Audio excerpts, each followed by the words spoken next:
இப்போது புதிய பொலிவுடன் தமிழ் பால் நன்மை முழுமை.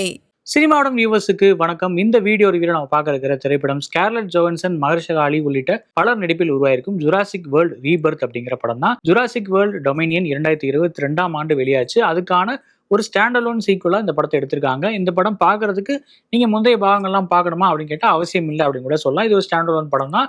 அண்ட் இந்த படம் டோட்டலாவே இந்த பிரான்ச்சைஸ்ல ஒரு 7வது பார்ட் அப்படிங்கிற மாதிரியும் சொல்லிக்கலாம். ஜுராசிக் வேர்ல்டு சீரீஸ்ல இது ஒரு 4வது பாகம் அப்படிங்கிறதையும் சொல்லிக்கலாம். ஸோ இந்த படம் எப்படி இருந்தது, ஜுராசிக் வேர்ல்ட்ல இருக்கிற அந்த கிளீஷேஸ் எல்லாம் இதுலயும் கண்டினியூ ஆச்சா, அதை தாண்டி புதுசா ஏதாவது இந்த படத்துல பண்ணியிருக்காங்களா, ஒரு அட்வென்ச்சர் மூவியா இந்த படம் எந்த அளவு ஸ்கோர் பண்ணுது, இதர பிளஸ் மைனஸ் எல்லாம் என்ன, இதெல்லாமே இந்த ரிவ்யூல பார்க்கலாம். வாங்க ரிவ்யூக்குள்ள போகலாம். படத்தோட ஒன்லைன் என்ன அப்படிங்கிறத பார்த்தலாம். 2010ஆம் ஆண்டு ஒரு தீவுல டைனோசர் தொடர்பான ஆராய்ச்சிகள் நடக்குது. மியூட்டேஷன் அப்படிங்கிற மாதிரியான கான்செப்ட் ட்ரை பண்ணி புது விதமான டைனோசர்ஸ் அங்கே வந்து உருவாக்க ட்ரை பண்றாங்க. அதுல ஒரு விபத்தும் நடந்துருது, ஒரு பெரிய ஆபத்தும் நடந்துருது. அதனால அந்த ஐலாண்டை அபார்டன் பண்ணிட்டு அந்த ஃபெசிலிட்டியும் டோட்டலா கழிச்சுட்டு அங்கிருந்து மனிதர்கள்லாம் வெளியேறிடுறாங்க. கட் பண்ணா இப்போ அதுக்கப்புறம் ஒரு 5 வருஷம் கழிச்சு ஒரு பார்மசூட்டிக்கல் கம்பெனி ஒரு பிளான் பண்றாங்க. என்ன பிளான் அப்படின்னா, அந்த ஐலாண்டில் இருக்கிற டைனோசர்ஸ்ல இருந்து ஒரு பயோமெட்டீரியல் சாம்பிள்ஸ் எடுத்துட்டு வந்தோம் அப்படின்னா அதை வச்சு ஒரு பெரிய மெடிக்கல் ட்ரக் உருவாக்கி நம்ம வந்து மனித குலத்தையே காப்பாற்றலாம் அப்படிங்கிற மாதிரி ஒரு பிளான்ல இறங்குறாங்க. இதுக்காக அவங்க ஒரு டீமும் செட் பண்றாங்க. அதுக்கு அவங்க ஸ்கார்லெட் ஜான்சன், அவங்க வந்து ஒரு கவர்ட் ஆப்ரேட்டிவ், ஸோ அவங்களோட ஹெல்ப்பை கேட்குறாங்க. அவங்களோட நண்பர்கள், அப்புறம் அவர் கூட ஒரு பேலியன்டாலஜிஸ்ட், ஏன்னா டைனோசர்ஸ் பற்றி தெரிஞ்சவங்க யாராவது கூட வரணும் இல்லையா, ஸோ அந்த மாதிரியான டீம் மெம்பர்ஸ் எல்லாம் சேர்த்திட்டு அவங்க அந்த ஐலாண்டுக்குள்ள, அதாவது அபேண்டனான அந்த ஐலாண்டுக்குள்ள போறாங்க. அங்க அவங்களுக்கு கிடைக்கிற அனுபவங்கள், அந்த சாம்பிளை அவங்களால ரிட்ரீவ் பண்ண முடிஞ்சுதா, அண்ட் இதுக்கு பின்னாடி இருக்கிற அரசியல் என்ன, அஃப்கோர்ஸ் இந்த டோட்டலாவே இந்த அட்வென்ச்சர்ல யாரெல்லாம் அவங்க கூட வராங்க, அவங்க எல்லாம் தப்பிச்சாங்களா இல்லையா, இதெல்லாம் சொல்ற படம் தான் இந்த ஜுராசிக் வேர்ல்ட் ரீபர்த். படத்துல நடிகரோட பங்களிப்பெல்லாம் எப்படி இருந்துச்சு அப்படிங்கிறத பார்த்தலாம். கதையின் நாயகியாக ஸ்கார்லெட் ஜோஹன்சன் சொல்லவே வேண்டாம். ஸ்டன் காட்சிகள் அட்டகாசம் பண்ணியிருக்காங்க. அந்த சாம்பிளை ரிட்ரீவ் பண்றதுக்கு அவங்க பண்ற ஸ்டன்ஸ் அண்ட் டோட்டலாவே கிளைமேக்ஸ்ல நடக்கிற அந்த சீக்வன்ஸ்ல அவங்க கொடுத்துருக்கிற பங்களிப்பு நிச்சயமா பாராட்டத்தக்கது. பட் அதை தாண்டி எமோஷனல் காட்சிகளையும் சரி, நார்மலான சீன்ஸ்லையும் சரி, எக்ஸ்பிரஷன்லெஸ் ஃபேஸாக தான் வந்துட்டு போறாங்க. அது ஏன் அப்படிங்கிறது புரியல. அதனால நம்மளோட அட்டென்ஷனை எமோஷனலா ஹோல்ட் பண்ண தவறுறாங்க அப்படின்னு கூட சொல்லலாம். ஸ்கார்லெட் ஜான்சனோட ஃப்ரெண்டா முக்கியமான கேரக்டர்ல மகர்ஷலா அலி நல்ல ஒரு நடிப்பையே கொடுத்திருக்காரு. எமோஷனல் காட்சிகளையும் நமக்கு அந்த ஃபீல் கொண்டு வர ட்ரை பண்ணியிருக்காரு. கிளைமேக்ஸ்ல இவர் எடுக்கிற முடிவு, அது தொடர்பான காட்சியிலும் நல்ல எமோஷனை ஹோல்ட் பண்ற விஷயமா தான் இருந்தது. கம்பேரிட்டிவ்லி இந்த படத்துல ஒரு நல்ல ஒரு பெர்ஃபார்மன்ஸ் டெலிவர் பண்ணியிருக்கிறது மகர்ஷலா அலி தான் அப்படின்னு கூட சொல்லலாம். ஆப்வியஸ்லி குரூப்ல ஆக்ஷன் ஸ்டார்ஸ் இருந்தாங்கன்னா ஒரு நர்டும் தேவைப்படுவாங்க, இந்த விஷயம் தெரிஞ்சவங்க அப்படிங்கிற மாதிரி சொல்லுவாங்க இல்லையா, அந்த மாதிரி ஒரு பேலியன்டாலஜிஸ்ட் கதாபாத்திரத்துல ஜொனதன் பெய்லி கொடுக்கப்பட்ட வேலையை சிறப்பாகவே பண்ணியிருக்காரு. கார்பரேட் அரசியல் உள்ளிட்ட பல விஷயங்கள்ல அவர் பேசுற வசனங்கள் டெம்ப்ளேட்டா இருந்தாலும் நல்லாவே இருக்கு. அவரோட நடிப்பும் எந்த வித குறையும் இல்லாம தான் இருக்கு அப்படிங்கிறதையும் நோட் பண்ணிக்கலாம். இவங்களை தாண்டி இந்த படத்துல ரிலேட் பண்ணிக்கக்கூடிய கேரக்டர்ஸா ஒரு ஃபேமிலி வராங்க. ஒரு அப்பா, தன்னுடைய 2 மகள்கள் அண்ட் மூத்த மகளோட பாய் ஃப்ரெண்ட் அப்படிங்கிற மாதிரி அந்த டீம் இருக்காங்க. அவங்களோட பெர்ஃபார்மன்ஸ் நீட்டாவே இருந்தது. இந்த கதையில நம்ம ஓரளவு முன்னாடி சொன்ன மாதிரி இந்த ரிலேட் பண்ணிக்கக்கூடிய, எமோஷனலா கனெக்ட் ஆகக்கூடிய ரோல்ல அவங்க சிறப்பாகவே பண்ணியிருக்காங்க. அதுல அந்த குட்டி பொண்ணா வர ஆட்ரினா மிராண்டா சிறப்பான ஒரு பங்களிப்பை கொடுத்திருக்காங்க. டொலோரஸ்னு ஒரு குட்டி டைனோசருக்கு அவங்க பேர் வைக்கிறது, அதுல அவங்களுக்குள்ள நடக்கிற அந்த எமோஷனல் எபிசோட் நல்லாவே இருந்தது.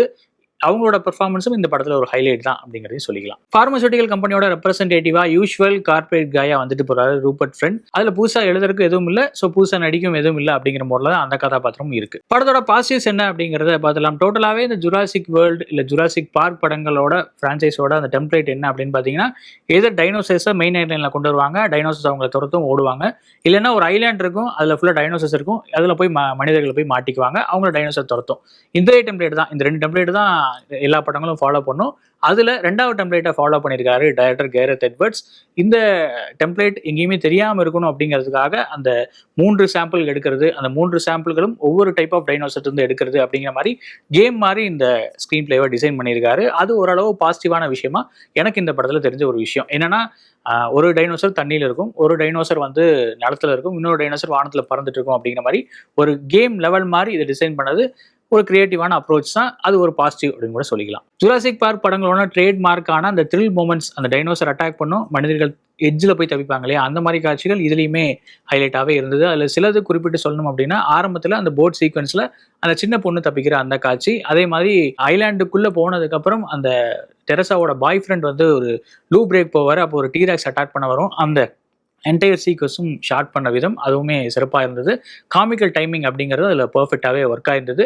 அதுக்கப்புறம் ஒரு ஒரு ஒரு ராஃப்ட் காட்சி, அதுக்கப்புறம் கிளைமேக்ஸில் வர ஒரு சின்ன ஷாப்பிங் காம்ப்ளெக்ஸ் மாதிரி இருக்கும். அதில் வந்து உள்ள அந்த குட்டி பொண்ணு எகைன் மாட்டிக்கிற சீன், அதுலேருந்து அவங்க தப்பிக்கிறது அப்படிங்கிற மாதிரியான அந்த சீக்வன்ஸ், இந்த மாதிரி ஹைலைட் பண்ணுற மாதிரியான சீக்வன்ஸ் ஒரு 4-5 படத்தில் இருக்குது அப்படிங்கிறதையும் சொல்லிக்கலாம். அதே மாதிரி டோட்டலாகவே அந்த ஒரு ஏன்ஷியன்ட் டெம்பிள் வச்சு ஒரு சீக்வன்ஸ் எடுத்திருப்பாங்க. அதில் சாம்பிள் ரிட்ரீவ் பண்ண போகிற மாதிரி ஒரு சேஸ் இருக்கும். அந்த என்டையர் சேஸுமே சினிமேட்டிக் எக்ஸ்பீரியன்ஸாக நல்லாவே இருந்தது அப்படின்னு சொல்லலாம். பிரம்மாண்டமான ஒரு ஐலாண்ட், அதில் ஒரு வேலி மாதிரியான ஒரு இடம், எங்கே பார்த்தாலும் பச்சை பசேல்னு நம்மளை பயமுறுத்தக்கூடிய ஒரு ஜங்கல், அந்த லொக்கேஷன்ஸ் எல்லாமே சிறப்பாக இருக்குது. அதை சினிமோட்டோகிராஃபி பண்ண விதமும் ரொம்பவே சிறப்பாகவே இருந்தது. எடிட் பேட்டர்னும் படத்தோட வேகத்தை எங்கேயும் குறையாமல் பார்த்துக்குது அப்படின்னும் சொல்லலாம். அண்ட் அலெக்சாண்ட்ரா டெஸ்பிளாட்டோட பிஜிஎம் ஸ்கோர் எனக்கு இந்த படத்தில் நல்லாவே ஒர்க் அவுட் ஆயிருந்தது. கொஞ்சம் ஓல்ட் ஸ்கூலாக பழைய ஜுராசிக் பார்க் படங்களை நினைவூட்டுற மாதிரி இருந்தது. சில இடங்கள்ல ஹாரி பாட்டர் டெத்லி ஹாலோஸ் அந்த பாட்டோட மியூசிக்கும் நினைவு வந்துச்சு. அப்புறம் தான் தேடி பார்த்தா அதே மியூசிக் டேரக்டர் தான் இந்த படத்துக்கும் மியூசிக் போட்டிருக்காரு அப்படிங்கிறது தெரிய வந்தது. அந்த எஃபெக்டும் இருந்தது. பட் அது ஒரு பாசிட்டிவான விஷயமா தான் இருந்தது. படத்தில் இதெல்லாம் பெட்டராக இருந்திருக்கலாம் அப்படிங்கிறத பார்த்தலாம். முதல் 45 நிமிடங்கள் அப்படிங்கிறது இந்த படத்தில் கொஞ்சம் சோதனையாகவே இருந்தது அப்படின்னு சொல்லலாம். டிப்பிக்கலான ஹாலிவுட் விஷயங்கள் அதில் ரொம்பவே நிரம்பி இருந்தது. ஆப்வியஸ்லி ஒரு டீம் ஃபார்ம் பண்ணுவாங்க, அந்த டீமுக்கு ஒரு ஆளை போய் தேடுவாங்க. அவர் பார்த்தா ஒரு பாரில் குடிச்சிட்டு இருப்பாரு, ஃபர்ஸ்ட் வரமாட்டேன்னு சொல்லுவார், அப்புறம் வரேன்னு சொல்லுவார். அந்த மாதிரியான விஷயங்கள் இதுலேயுமே நிரம்பி இருக்கு. இன்ஃபேக்ட் அந்த ஃபர்ஸ்ட் அந்த இன்ட்ரோ சீக்வன்ஸ் ஃபுல்லாகவே பார்க்குறப்போ எனக்கு ஜங்கிள் க்ரூஸ் படம் தான் ஞாபகம் வந்தது. அதுலேயும் கிட்டத்தட்ட சிமிலர் பேட்டர்னில் சிமிலர் லொக்கேஷனில் இதே மாதிரி காட்சிகள் வரும். அதையே இங்கே ரிப்பீட் மோட்ல எடுத்துட்டாங்களோ அப்படின்னு கூட ஃபீல் ஆச்சு. பட் இதை தாண்டி ஆக்டர்ஸோட நடிப்பு அப்படிங்கிறது அந்த என்டையர் சீக்வன்ஸ்லையும் கொஞ்சம் ஃப்ளாட்டாகவே இருந்த ஃபீல் தான். அதுவும் ஹாலிவுட்ல ஃபேமஸாக இருக்க வேண்டிய அந்த டைலாக்ஸ் அப்படிங்கிறது, அந்த விட்டி ஹியூமர் அப்படிம்பாங்க இல்லையா, அதெல்லாம் டோட்டலாகவே ரொம்ப ஃப்ளாட்டாக இருந்த ஒரு ஃபீல் இருந்தது முதல் 45 நிமிடங்களில். அதை கொஞ்சம் கவனிச்சிருக்கலாம். அடுத்ததாக இப்படி ஒரு அட்வென்ச்சர் சாகசத்தில் ஒரு அப்பாவியான ஃபேமிலி மாட்டிக்கிறாங்க அப்படிங்கிறதும் யூஸ்வலாக ஹாலிவுட்டில் வர ஒரு ட்ரைட் தான். அப்படி பண்ணுறாங்க அப்படின்னாலே அதில் ஒரு குட்டி பொண்ணு இன்வால்வ் ஆயிருக்காங்க அப்படின்னாலே ஃபியூச்சரில் அது அடுத்தடுத்து வர காட்சிகளில் அந்த குட்டி பொண்ணை வச்சு ஒரு பெரிய சீக்வன்ஸ் பண்ண போகிறாங்க, ஒரு edge of the seat thriller வந்து எடுக்க போகிறாங்க அப்படிங்கிறதையும் நம்ம கெஸ் பண்ணிடுறோம். அதே மாதிரி ஒரு சீக்வன்ஸும் வருது. ஆப்வியஸ்லி அதை நல்லாவும் எடுத்திருக்காங்க. இதை தாண்டி டோட்டலாகவே இந்த படத்தோட சிஜி கொஞ்சம் ஆன் அண்ட் ஆஃபாக தான் எனக்கு ஃபீல் ஆச்சு. டைனோசர்ஸ் வர சீன்லாம் நல்லா இருந்தாலும் ஒரு சில காட்சிகள் இந்த கிரீன் மேட் அப்படிங்கிறது ரொம்ப ஆப்வியஸாக தெரிஞ்ச ஒரு ஃபீல். ஒரு ஃபால்ஸை வந்து பேக்ரவுண்டில் காட்டுவாங்க, அது பார்த்தாலே தெரியுது ஒரு மாதிரி சிஜி அப்படிங்கிறதும். அப்புறம் அந்த ராஃப்ட் சீக்வன்ஸ் வரும், அதில் வந்து ஒரு டீரெக்ஸ் மாதிரியான ஒரு டைனோசர் வந்து அவங்கள துரத்தும். அதை வந்து டோட்டலாக பார்க்குறப்போ க்ரீன் மேட் அப்படிங்கிறது ரொம்ப ஆப்வியஸாகவே தெரிஞ்சுது.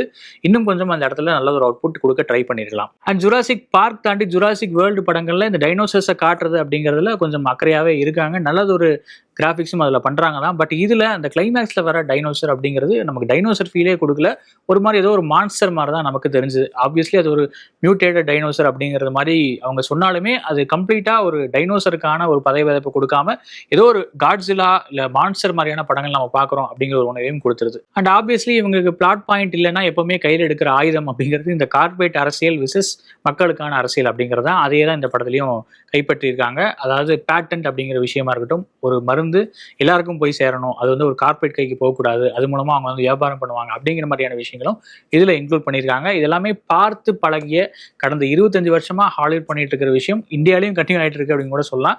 அதையே திரும்ப திரும்ப அடிச்சு துவைக்கிறதுல என்ன புதுசா இருந்துற போகுது, இதை வந்து ரைட்டிங் டீம் கொஞ்சம் கன்சிடர் பண்ணியிருக்கலாம். வேற ஏதாவது புதுசா இதுல கொண்டு வந்திருக்கலாமே அப்படிங்கிற ஒரு ஆதங்கமும் இருக்கு. படத்தோட ஓவரால் வேர்டிக்ட் என்ன அப்படின்னா, நிறையவே குறைகள் இருக்குதான். பட் ஸ்டில் அந்த லாஸ்ட் 45 மினிட் சீக்வன்ஸ் அப்படிங்கிறது ஒரு நெயில் பைட்டிங்காகவும் எட்ஜ் ஆஃப் த சீட் த்ரில்லராகவும் இருக்கு அப்படிங்கிறது ஒரு பாசிட்டிவான விஷயம். அண்ட் மொத்த படமும் 3D எஃபெக்ட்ல பார்க்கறதுக்கும் நல்லாவே இருந்தது. அதனாலே இந்த படத்தை வந்து ஒரு ஆவரேஜ் வாட்ச் அப்படிங்கிற மாதிரி நான் ரேட் பண்ணுவேன். ஒருவேளை இந்த படத்தை நீங்க பார்த்துருந்தீங்க அப்படின்னா உங்களோட வியூ என்ன அப்படிங்கிறத கமெண்ட்ல சொல்லுங்க. வேற ஒரு ரிவ்யூல உங்களை மீட் பண்றேன். நன்றி, வணக்கம். இப்போது புதிய பொலிவுடன் தமிழ்பால் நன்மை முழுமை.